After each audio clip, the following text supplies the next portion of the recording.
in the chat the kind of our ideas about what we have in mind for today, and people will be coming in and flowing out in that way that it's the community can gather and disperse. We already had our very first sort of real event with Chook and Fred Johnson doing an amazing presentation on insight and music. And so that's on the EC website for people who are interested in seeing that. And so Megan, you're pushing record. Great, we're recording. That's wonderful. So I've put the ideas in that we're going to have of some introduction. Megan Price is going to start with telling us part of the story of how we've come to be here for this launch, where we're hoping to be, and how you can be a part of it, how we're all a part of it. We've set this intention up very intentionally, as Megan will tell you, to have a space where we're all working to wherever we are. So this is really a come as you are, how you are, with however much you know or don't know about insight. You're experts, as we all are, in the areas of our lives that we're living. So with that, I'll introduce Dr. Megan Price, who has been a long time developer, teacher of insight, works extensively around insight policing, has been a wonderful friend and companion on the insight journey, and one of the key founders of EC, and has worked so hard and tirelessly to really set up the conditions for this space to be here today. So Megan, I'll take it away to you. Okay, all right. Thank you, Marnie. Thank you so much. And thank you everyone for being here. I think if everyone could mute their microphones, or that would be great. I'm hearing a little bit of feedback. Okay, awesome. Yeah, so my role tonight, and something that I really wanted to share with you, was, the story of EC. And, we're really in the very first beginning pages, the introduction, the chapter 1, so kind of what's the prologue, and also what's the vision, where are we headed, right? So many of you, probably most of you, have been to the website and have found that, we have articulated and put together a vision and a mission of Insight Collaborations International. So I wanted to share those with you and then give you a little bit of a sense of how that all came to be. So the vision of EC really is of a space that cultivates critical thinking, transformative discovery, and positive action by advancing the practice of curiosity focused on understanding human knowing, valuing, and decision-making. And our mission, in service of that vision, is to create an expansive, collaborative community of insight thinkers and practitioners to build capacity, strengthen insight method and practice, and to bring insight to new and innovative applications. Because we can't achieve those goals of curiosity without each other, right? Without making these connections and building community together.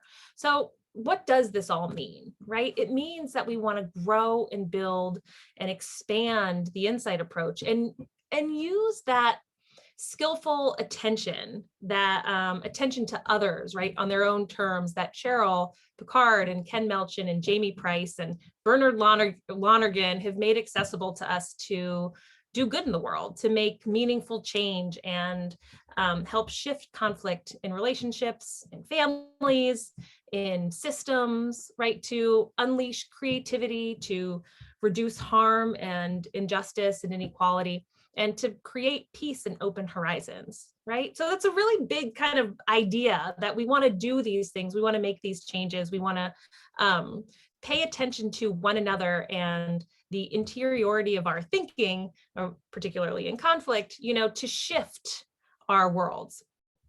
But how did we come to this big idea, right? To this big vision and mission that can really only be accomplished together? For me and for a number of others, the origin story of Insight Collaborations International began on Prince Edward Island around Cheryl's dining room table in the summer of 2018.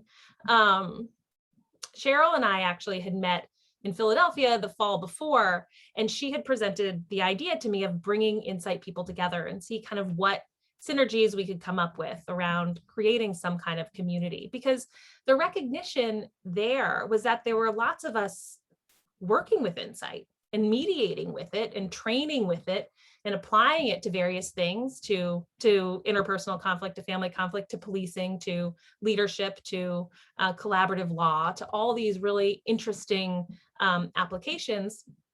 We were innovating it, right? But we were dispersed and we were really without an insight community. And so around her table in 2018, we decided that we wanted to start to build something that would connect us. And we thought of it as a hub, as a space or an organization or a website. We really weren't sure what it would become, but a place where we could come together as insight thinkers and practitioners to establish insight in a way that could be communicated and used and beyond its originators, right? Beyond Cheryl and Ken and Jamie, into a larger, broader space. And we wanted this space to be where we could connect with and learn with others committed to the insight approach's attention to curiosity rather than certainty as the engine of change. So to test this idea that there were people out there, who cared about insight, we planned and hosted the Insight Summit, and many of you were attending to that in 2019 in collaboration with the University of Prince Edward Island.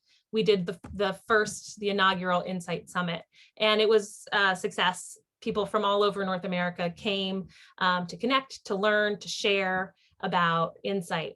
And then we did it again last year. We were supposed to go to Vancouver Island, but we did it because of COVID over Zoom. And again, it worked out nicely. And what it did really was it confirmed that the community exists and that the need to be pulled together exists. And that while summits are great and they're wonderful and we're committed to continuing that tradition, there was all this in between. There were all these days and weeks and challenges and struggles and wins and opportunities and exciting things happening in between summits around insight that we wanted to share and connect and collaborate on.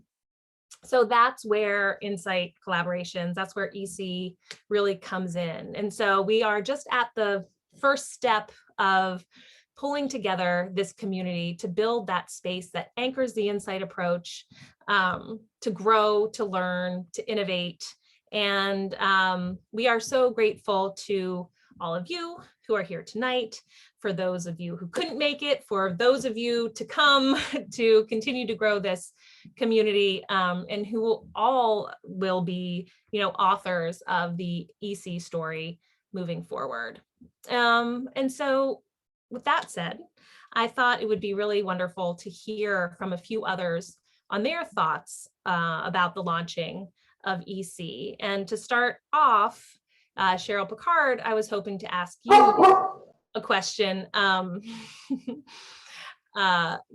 is it like for you to see all these people coming together around insight?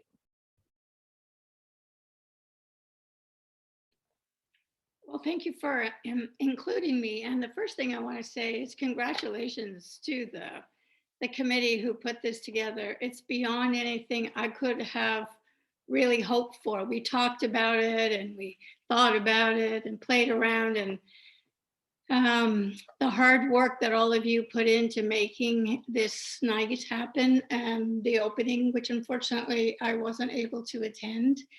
It's pretty impressive. So congratulations is my first thing. What is it like? Well, as you can imagine, it's pretty darn exciting. And it's exciting in a number of ways, Megan. First of all, it's the first time I've actually sat down and listened to somebody else tell the history of, how this all began. And I actually very much enjoyed how well you spoke about, the building of this particular community. The idea of insight, it's in some ways is simple. It came out of a question that was asked to my dear friend Ken Melchin one day at a pub at lunch saying, I don't know what I do when I mediate, and I'm not sure what people do when they're in conflict. And he invited me to participate with him in um, trying to uncover the answers to those questions. And so, in a very short time, we've come to a place where those questions, through practice to theory and theory to practice methodology, we've really evolved, Megan and others, into a huge movement, I guess you could say, in terms of looking at conflict and social action in a different way than had been previously looked at through other conflict theories. I think a much more substantively useful way to deal with whether it's interpersonal conflict, family conflict, or large scale conflict, that there are very concrete uh, ideas and concepts and skills that allow us to be better at the work that we're all involved in. I'm excited because there's so much more diversity. I mean, one of the motivations for having you come around my dining room table, and those of you that came and took up the invitation, I'm very grateful for that. But the reason was that I left Ontario, I left Ottawa, and I moved to Prince Edward Island. I was very isolated, and it was like, oh my gosh, I have nobody to talk to about this. And so we need to have another mechanism, another vehicle, another way of connecting. People were talking to me, but I wasn't able to really provide a whole lot other than email chatter. And now we have something very strong that can connect the diversity of ideas and applications of insight. We can grow it in a way that I couldn't have imagined when we first had our conversation, trying to figure out what's happening in a mediation and what's happening when people are in conflict. So, without taking a whole lot more time, I'm excited about the potential to learn more and to learn from others as they engage with these ideas, as they broaden these ideas, as they deepen these ideas. So it's just exciting.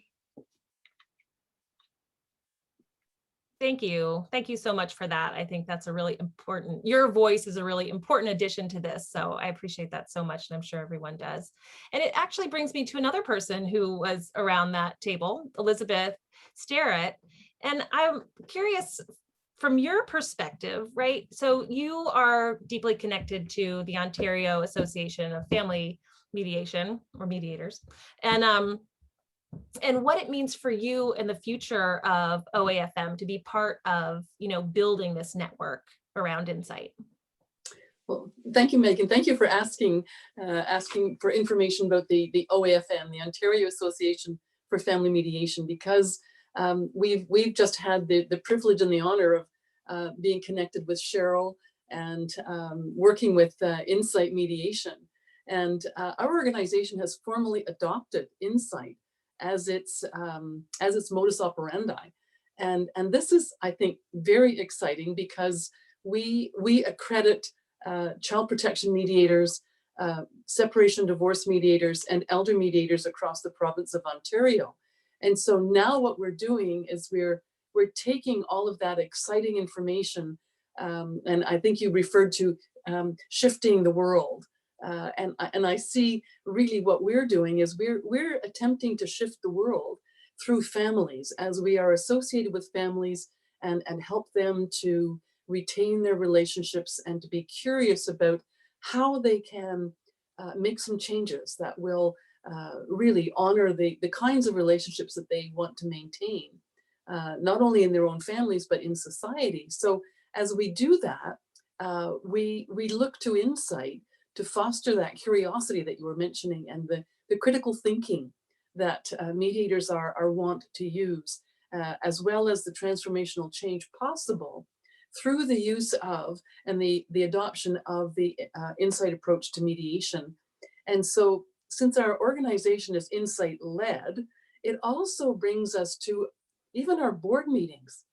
We're watching We're watching our communication skills. We're constantly looking at how we can embed the many aspects of insight into the way we work through things.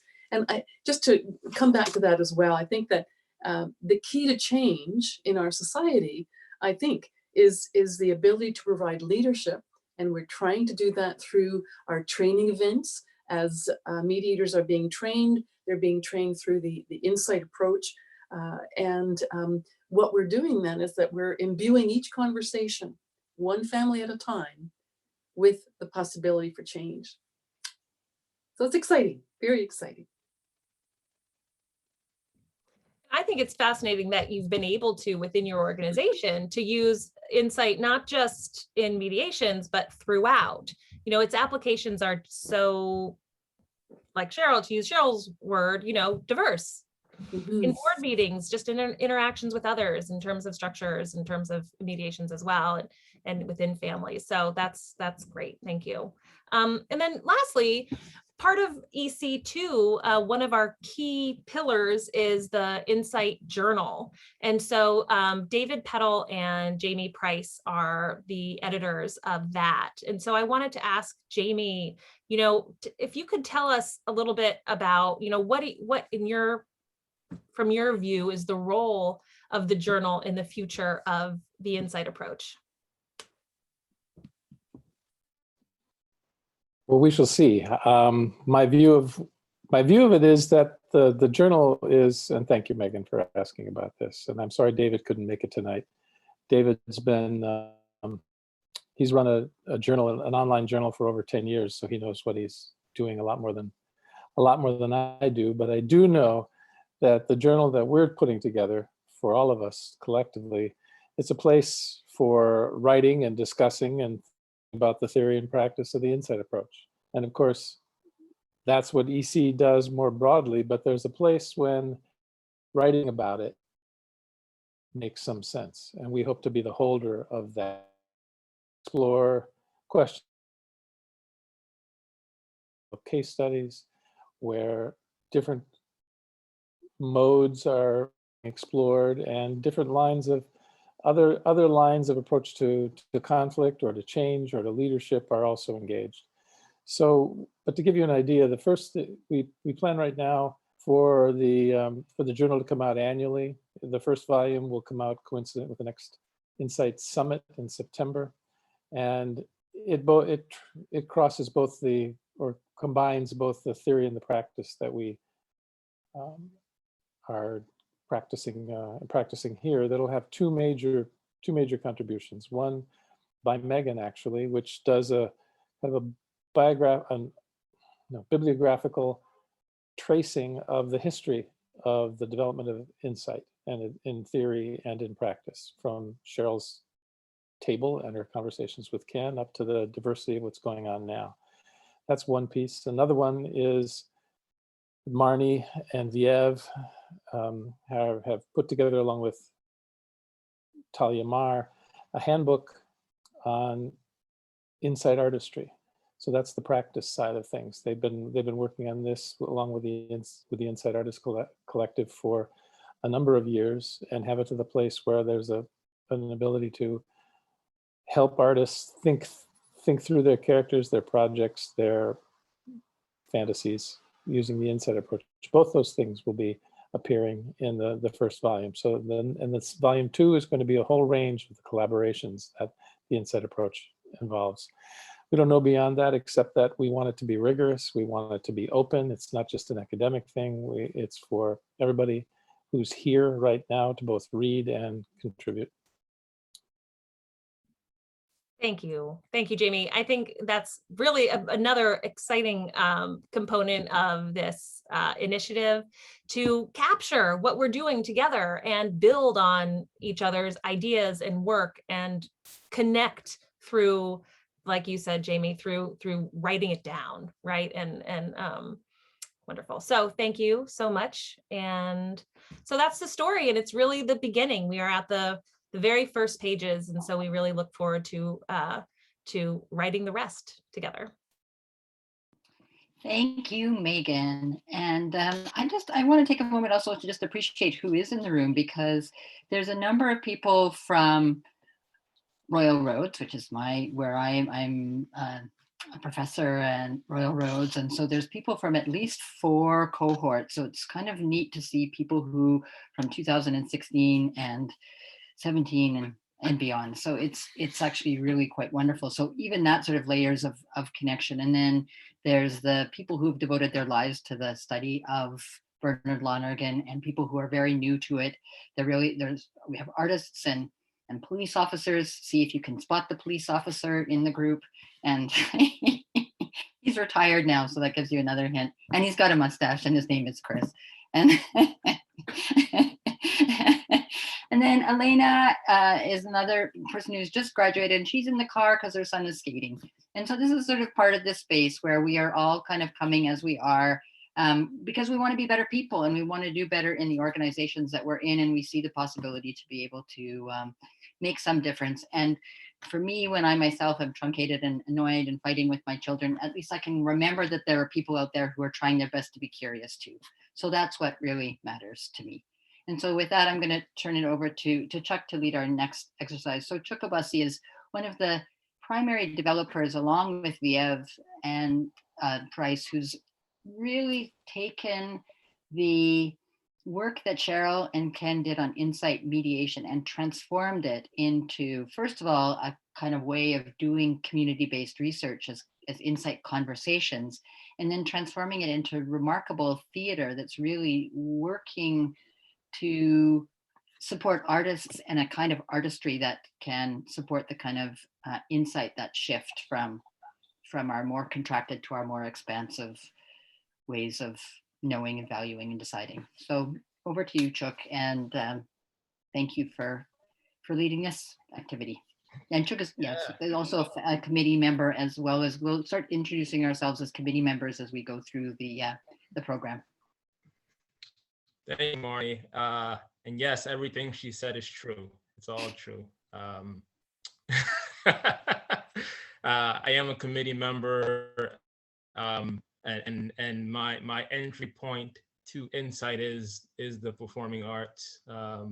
You know, I came into this game with Viev, so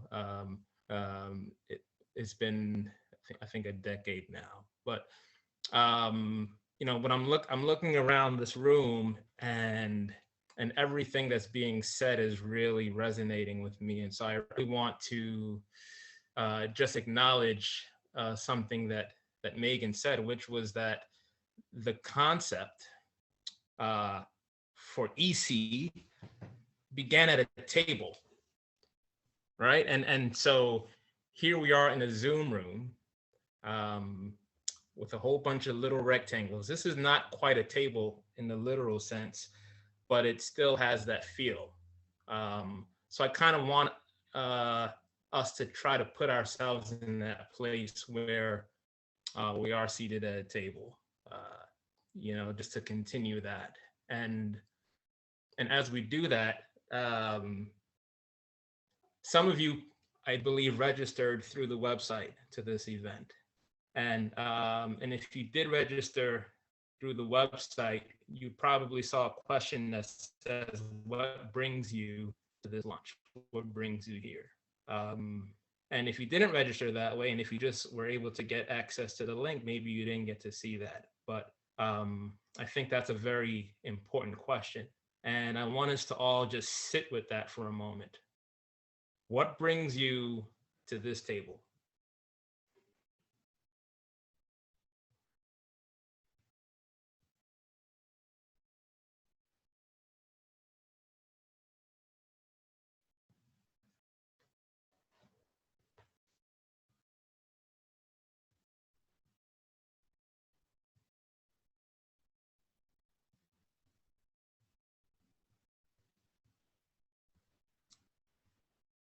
And whatever brings you here, may that inform the answers to some follow-up questions.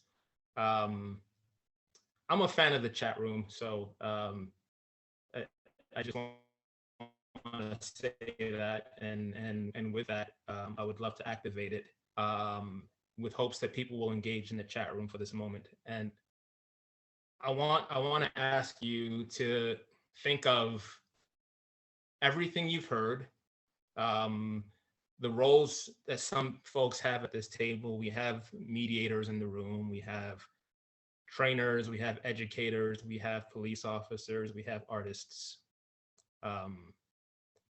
You know, just looking around, I see lots of other roles too. I see writers, I see parents and children and spouses and all of that. I see some New Yorkers and some Canadians, and so on and so forth. So when you look at yourself and your entry point to this table, I want to ask you, what might you hope to bring to the table? And there's no weird answer here. What might you want to bring to the table? And I want to invite you to just throw some answers in the chat room.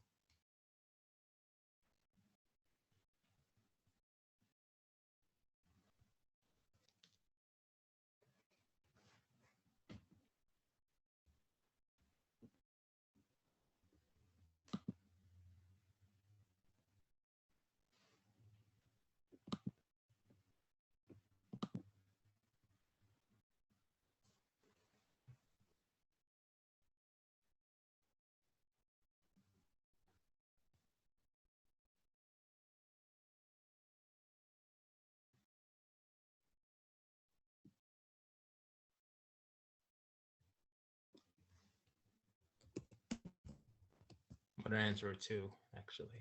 Boom, there we go. Okay. Never ask someone to do something you're not gonna do yourself. That's what I say. I'm gonna start reading some of these responses because yeah, I like what I see here. Possibilities, credibility, respect, quest for betterment, friendship, a desire to bring insight to the community, best practices, connection, a willingness to learn, and a desire to share what I'm learning with others. Love, that's a good one. Curiosity, open mind, and sharing knowledge. Capacity.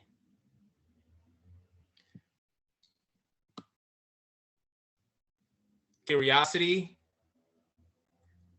commitment to learning, growth and development professionally and personally. Outreach, curiosity, openness, humor. Amen. History.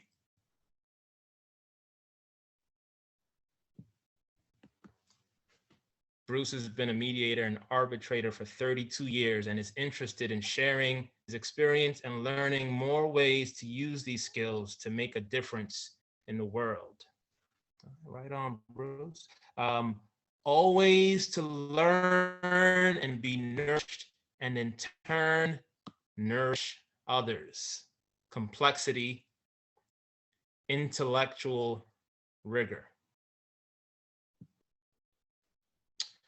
And so there's a lot that's brought to the table, and that's wonderful. And a lot of what I'm seeing isn't just about bringing something, but I'm seeing a lot of responses that speak to hopes as far as what you may be able to take from the table, because we got to bring stuff to the table, but we also want to take stuff to the table, right? Like Sally says, nourishing and in turn nourishing others. So let's talk about that for a second too. How might we nourish ourselves? More specifically, what might you hope to take from this table? And I invite you to throw that into the room.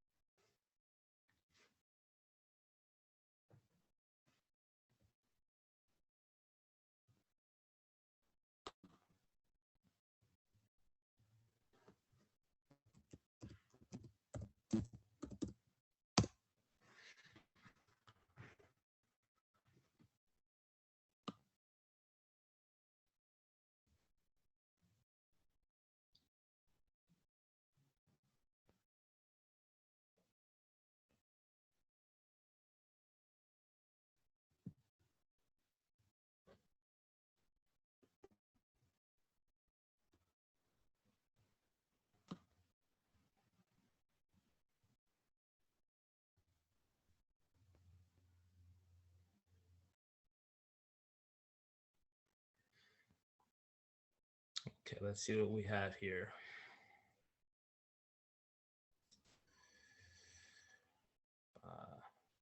Perspectives, conversations and connections, wisdom and experience, peace,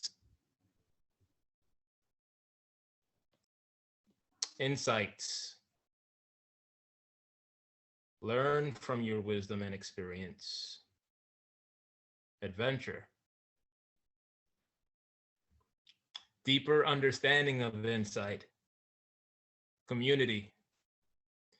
Connections and deeper knowledge. Ideas, practices, deeper understanding. An expanded mind. Friendship, growth, joy, challenge, to learn new tools and skills to help others resolve their conflicts and disputes, an expanded heart, and some practical skills. Beautiful. So, a lot to the table, there's a lot to take from table, and it's all good. And it's all part of what we call a collaborative process, right? That's why this is Insight Collaborations International. And another note about collaboration, it's one thing to be invited to a table, come join me at this table. And it's another thing to say, come build this table with me. And both have their occasions. In this occasion, we're building a table together. We're building it from the beginning, and that's really special. And that is part of the spirit of collaboration. And so, as much as we've enjoyed the chat room, if anyone is actually willing to turn on their microphone and speak, I invite someone to speak to this concept of collaboration. What does that mean, and what might it mean in this context of building a table together?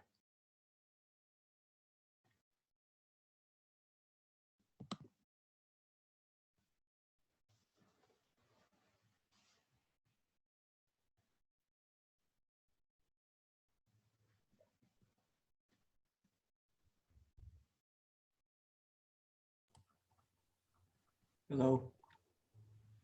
Hi, Bruce. I first learned about insight policing about 5 years ago when I had read an article by Megan. And it just struck me as very interesting, and it was new and it was different. I'd been a mediator a long time, but I didn't see the application of those techniques applied to policing. And so I thought it was quite intriguing, and I've had the opportunity to meet with her. And I think it's a tremendous opportunity to learn new ways of doing things. I think all of us get into our habits and our ruts. And so I think the idea of talking to other people gives us new insights and can give us new ways of dealing with challenges. And so I'm very grateful for that. Reading that article many years ago, I had the opportunity to meet Megan in person in Washington, D.C. years back, and continue to read her work. And so I look forward to reading about all of what what all of you are doing to see how I might be able to apply it to other ways of making a bit of a difference. So it's good to be here. Thank you. Thank you.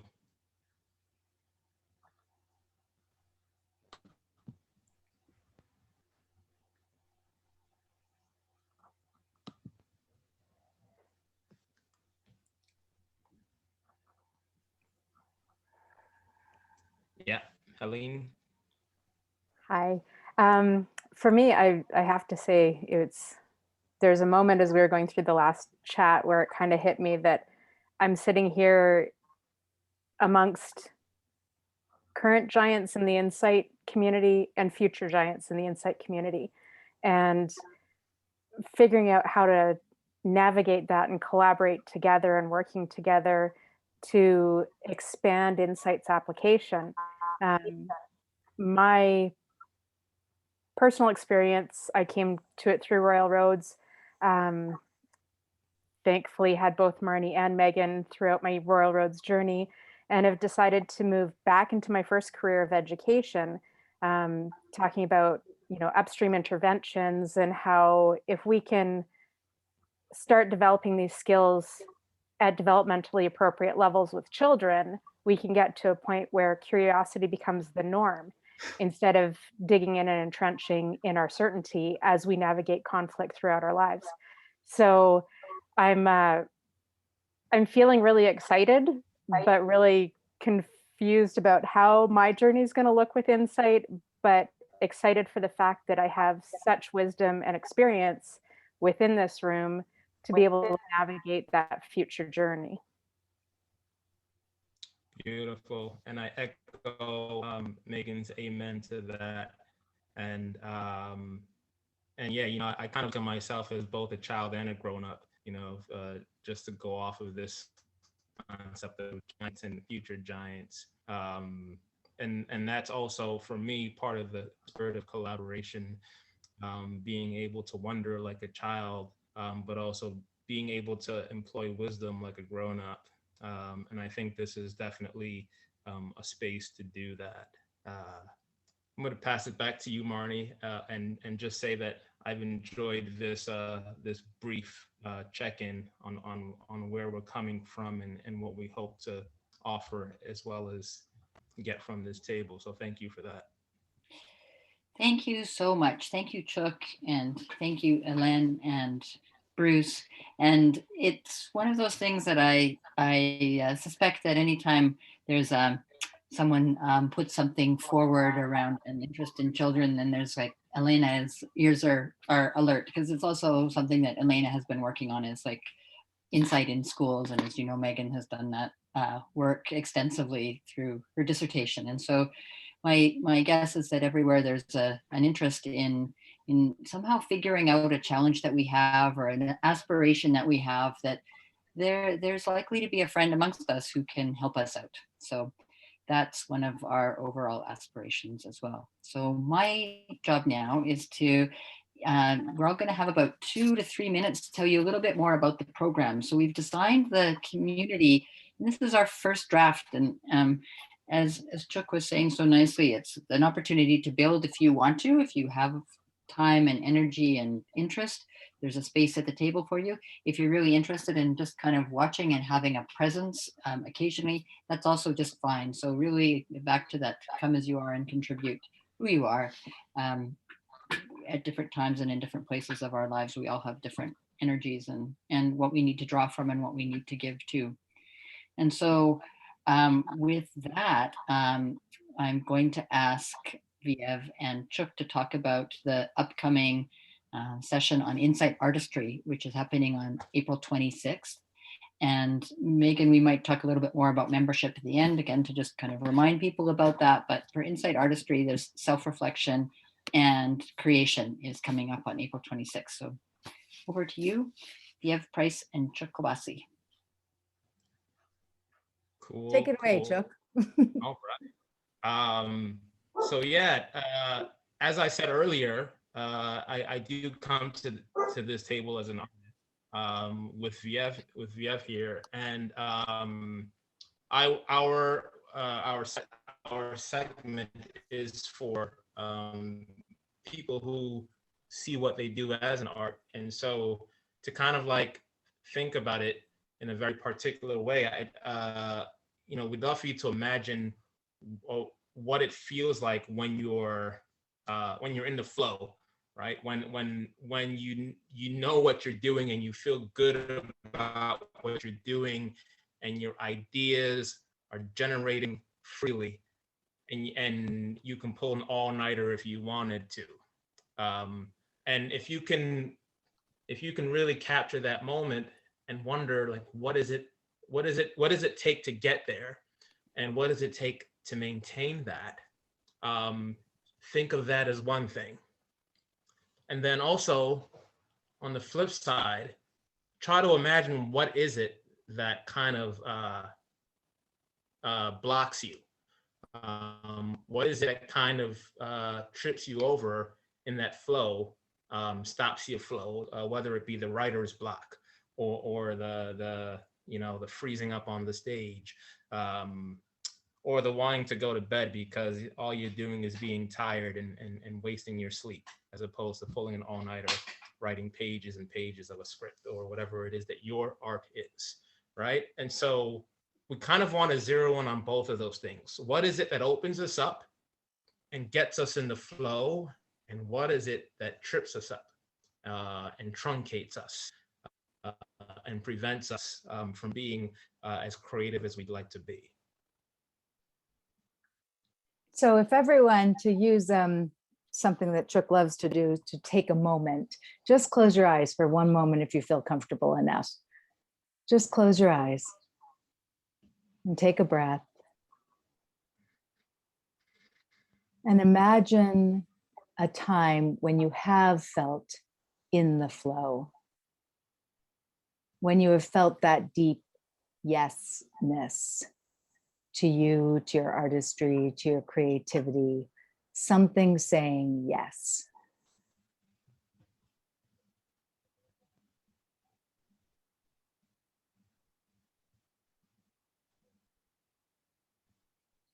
And as you're in that yesness of it all, which often tends to happen, something comes up or it comes at you and it meddles. It just meddles with you and it stops that flow. And you want to go to bed and you don't want to keep writing. So what are those things that make you feel truncated? They contract you. They make you feel stuck.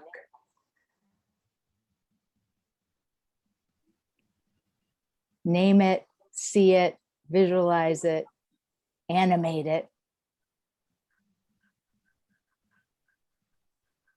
So these are the kinds of things that Chuck and myself on the 26th will be leaning into and asking you to work with. And we'll use insight artistry and the method of insight artistry to attend to both, like, what is that flow, to get really specific and almost, if we can, concrete about what is it that contributes to that flow. And also then, what is that monster? What's that narrative? What's that division of roles that just like catches you up and you find yourself unable now to be in the flow? So what are some of the stories we tell ourselves? And then to question, to use verification, is it so? So join us on the 26th, because we're going to dive in and we're going to dive deep. I took a part of the Go Deep or Go Home group. That's right. And then on May 11th, there's Jacinta Gallant, who's one of the people who sat around the kitchen table with Megan and Cheryl and Elizabeth and Colleen Curry, who wasn't able to come today, to talk about the Dreams for Insight and the community. And so she's a very down to earth and practical collaborative lawyer, as well as being like a really funny human being. And So she'll be talking about how the problem solving approach can make things worse, even when we're trying to help in whatever area we are, whether we're mediators, lawyers, or well-meaning parents. So Jacinda's going to be talking about why the problem solving toolbox doesn't always work, and reading this from the website where you can also come and have a look. It's When the Rubber Hits the Road and How an Insight Toolkit Can Help.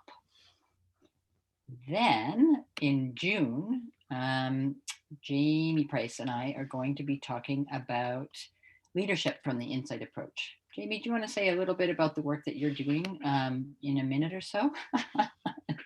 Leadership and change making. And then I'll talk a little bit about what we're planning to do.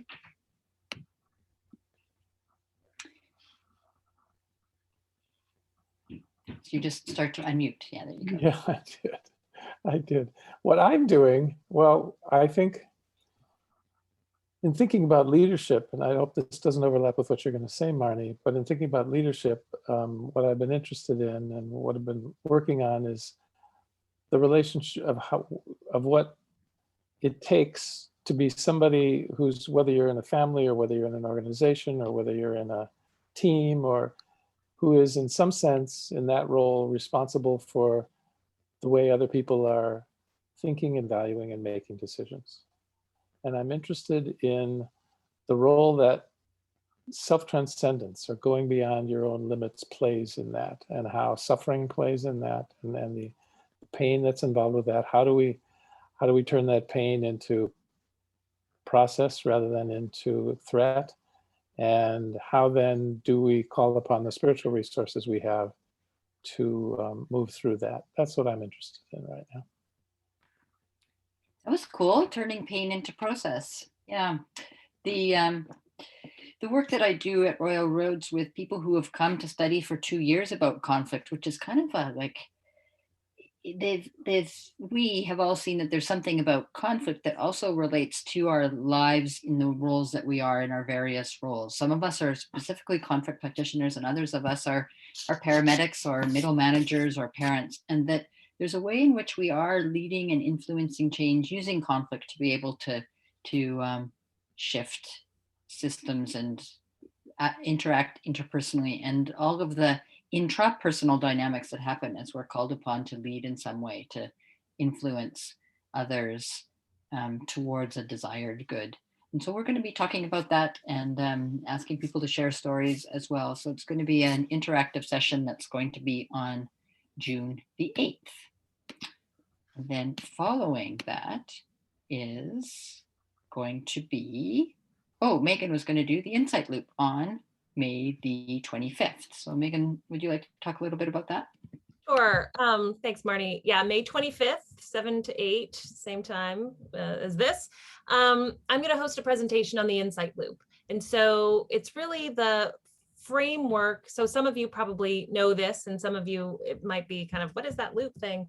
But basically the loop is the framework that explains how we're using our minds when we make decisions to act. And it undergirds why getting curious about the threats and decisions to defend that pattern conflict behavior works, right? So it's kind of it helps ground the science of how we're using our minds in conflict. And it's an element of, so the theory and method that helps insight practitioners ground our own practice, right? In whether that's conflict resolution or change making or policing or whatever it might be, so that we can maximize our intentionality around those encounters and what we're curious about and why and how we're trying to help people shift and move. And also, in understanding our own minds, when Chuck and Viev talked about the opening or the contracting, right? So that is also illustrated by the loop. So come hear from me an explanation of the loop. We can talk about it as it's a key element of the Insight approach. And Megan has also done amazing work on being able to link that inner journey of the loop with the social dimensions of change making and insight. And so on July the 13th, she's going to be doing another presentation on understanding broken systems. So Megan, do you want to say a little bit about that? And then we'll go over to Cheryl and Ken, who'll be doing the next event on September the 14th, just prior to the summit. Yeah, sure. Thank you. Yeah, so July 13th. This is going to be a conversation about, so in the Insight approach, we've done a really good job on that interpersonal and intrapersonal level, right? But it can also be leveraged to understand systems. There's a whole world of systems applications that we can use the Insight approach to piece apart, to understand, and determine where intervention makes sense. So in this particular session, Understanding Broken Systems, we're going to look at how the Insight approach can be applied to understanding social conflict. So come with a social conundrum or a case, and we will put Insight to work, really understanding the complexity of it, and how we can begin to identify areas for change and intervention. Thank you, Megan. And so just before introducing Cheryl and Ken, I'll talk a little bit about the Insight Summit, because it's what makes their session also particularly special.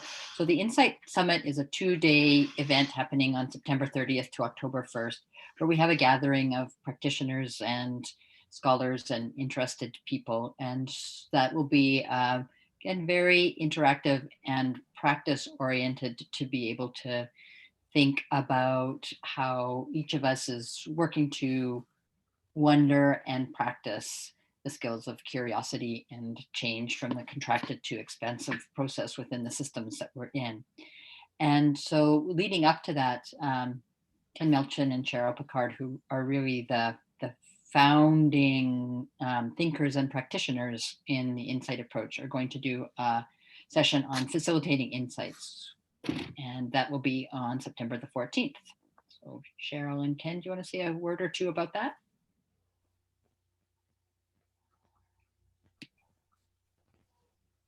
Sure, I'll start. In some ways, this past year with COVID, I've really become determined to be better at teaching virtually how to do some of these skills. And I'll say that, how to do insight, in particular in insight mediation or interpersonal conflict, and how to strengthen people's ability to really understand the thinking of insight and then the application of insight.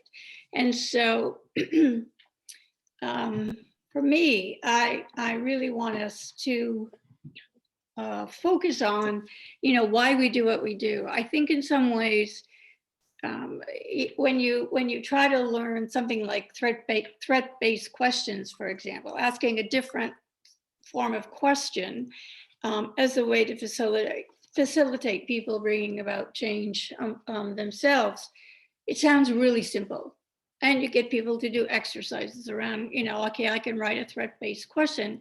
But when you actually get in the midst of that conflict situation or that mediation session, it's not so easy to stay focused on the threat. And in fact, when the threat occurs, it often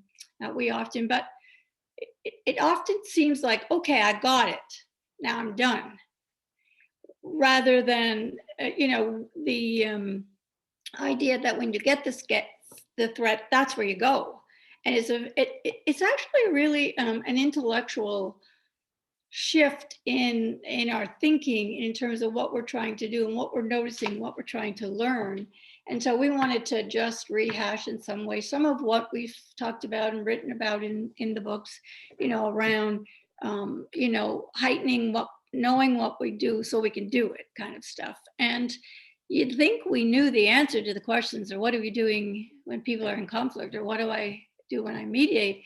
And to be really honest, and this is your lead in here, Ken, in some ways we're back at the beginning right now, trying to really make stronger connections between those questions about, what's happening in conflict and what are we doing in mediation to try to help people deal with that conflict. So Ken, can you jump in here?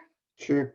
One of the things that I've done over the course of the last few weeks is done a very careful study of the most recent Insight Mediation video that was, I think what's it called? The straw that broke the camel's back, is that it? Yes. And I've discovered a whole bunch of things that I didn't know.